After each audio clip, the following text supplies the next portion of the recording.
ચાલુ કથાના પ્રસંગની અંદર પરમ પૂજ્ય સદગુરુ જોગી સ્વામીની વાતો સાક્ષાત સવિતા ભાગ 1 કિરણ 107. શું આવ્યું? આશરાની વાત આવી ને. કથા ક્યાંથી શરૂ થઈ? જેનો જેને આશરો એની એને લાજ. આપણે ભગવાનનો આશરો છે તો આપણું સર્વસ્વ બધું ભગવાન છે. ભગવાન તેડવા આવે શેનાથી? આશરાથી.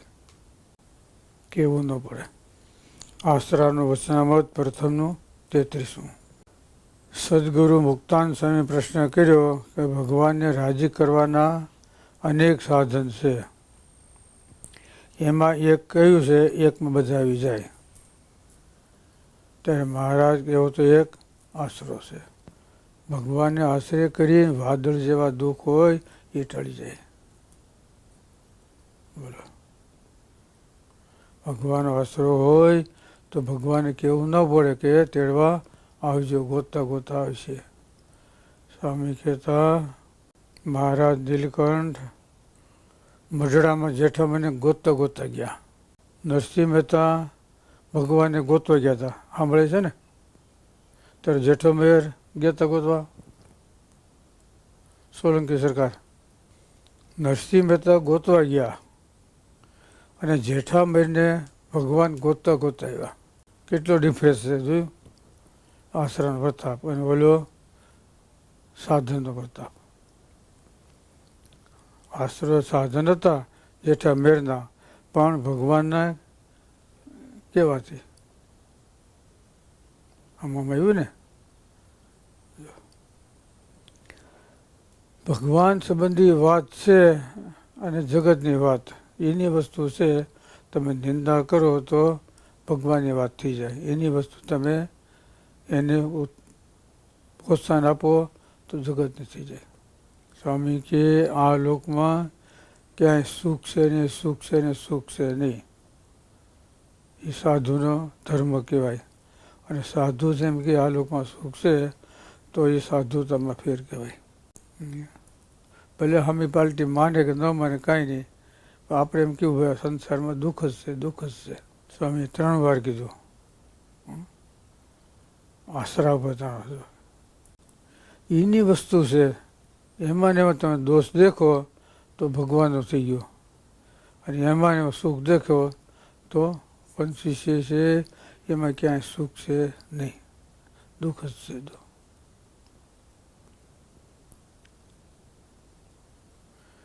આશરો 3 પ્રકારનો કીધો: મૂઢપણું, પ્રીતિ અને સમજણ. મૂઢપણું એટલે બાળપણા. બાળપણામાં જે વસ્તુ મગજમાં બેસી ગઈ એ મૂઢપણું કહેવાય. સ્વામી પડતો સ્વામી કે નાનું બાળક હોય અને મમ્મી કે તારા પપ્પા, માની લીધું. પપ્પા એમ કે તારી મમ્મી છે તો માની લીધું. શા માટે? બાળકમાં મૂઢપણું છે, પણ એની અંદર તર્ક નથી. તર્ક નથી. તર્ક થાય ને કે ક્યાં લખ્યું બતાવો. એટલે મૂઢપણાથી આશરો બીજો પ્રીતિથી. પ્રીતિથી આશરામાં ગોપ્યું નંબર આવે ન હતો. અને ત્રીજો આશરો સમજણથી. એની અંદર મહારાજે નારદ સંકાદિક એની વાત કરી. જો સમજણથી આશરો હોય એ કોઈને ટાળો ટળે નહીં. જો સમજણથી આશરો થયો હોય એ કોઈને ટાળો ન ટળે. જો આશરાના વિભાગ. પોતાનું મન તર્ક કરે તોય પણ તર્ક થાય નહીં, તોય ન થાય. સમજણ કીધું. કોઈનો ટાળો ટળે નહીં. પોતાનું મન ટાળે તોય પણ ટળે નહીં. ભગવાનના ચરિત્ર લખ્યા હોય, દિવ્ય મનુષ્ય ચરિત્ર હોય, બેજો. એટલે આશરો એ વસ્તુ મહત્વ છે. સ્વામી કે 2 માળા વધારે પડે ઓછી પડે એની કોઈ ચિંતા નહીં, પણ ભગવાનનો આશરો છે ને તો ભગવાન પાસે જવામાં કોઈ વાંધો આવશે નહીં. કેટલા અક્ષર છે? આનંદ સ્વામી બોલો. આ સ બરાબર ને? કેટલા છે? આ સ રો. ક્યારે આશરો કહેવાય? જ્યારે બીજા કોઈનો આપણને ભાર ના આવે ત્યારે, કોઈનો ભાર ના આવે ત્યારે કહેવાય.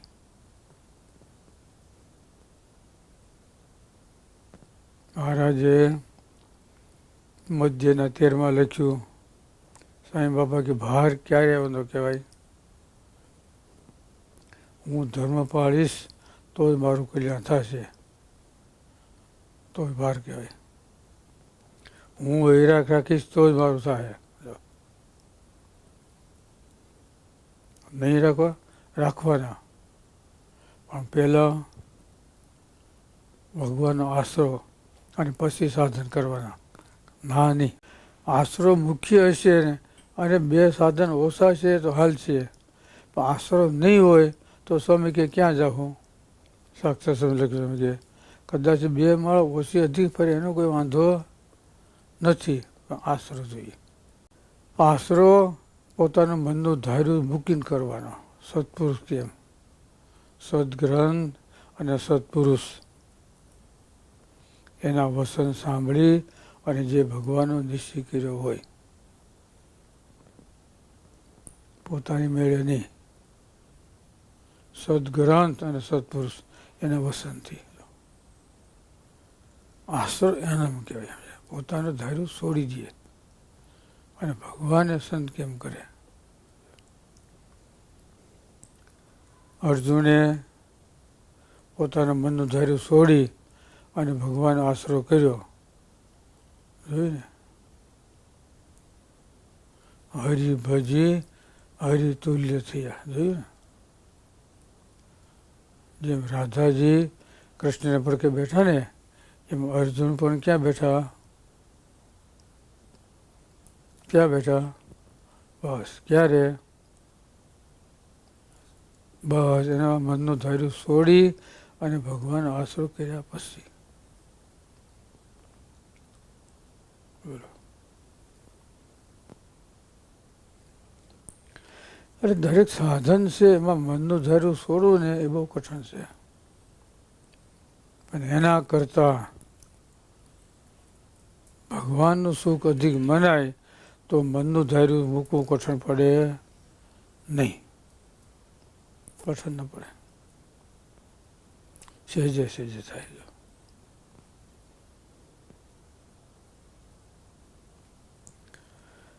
એટલે પદાર્થનું ખંડન કરો તો ભગવાન સંબંધી વાત થઈ, જોઈ ને? અને ઉત્તેજન આપો તો જગત થઈ ગયું. જો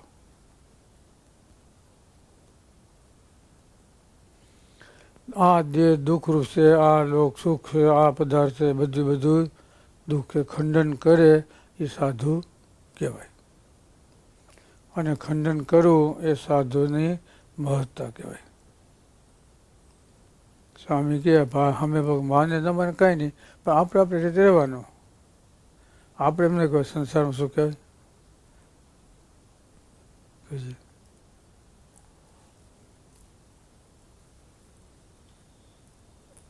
એમ તો કહેવાય. તો આપણે સાધુતા એના ધર્મમાં એટલું ખંડન આવે, બીજું કંઈ નહીં. ખંડન થાય એટલું સાધુતામાં.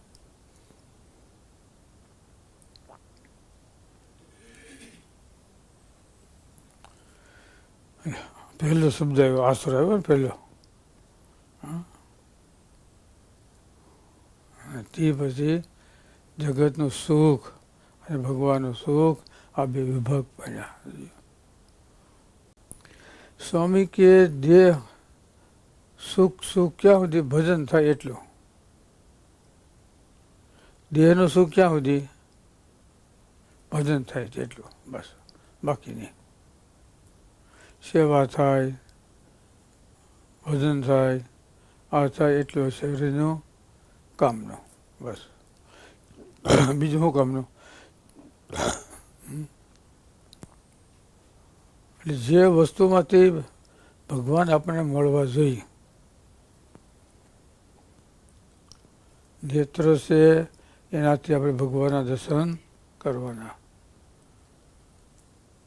કાન છે એનાથી આપણે ભગવાનની કથા સાંભળવાની, જીભ છે એનાથી આપણે ભગવાનનું ભજન કરવું, કીર્તન બોલવા, આ ચીજો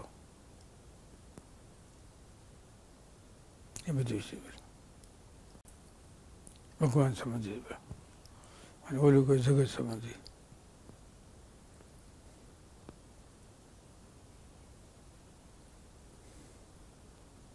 એની વસ્તુ છે. જો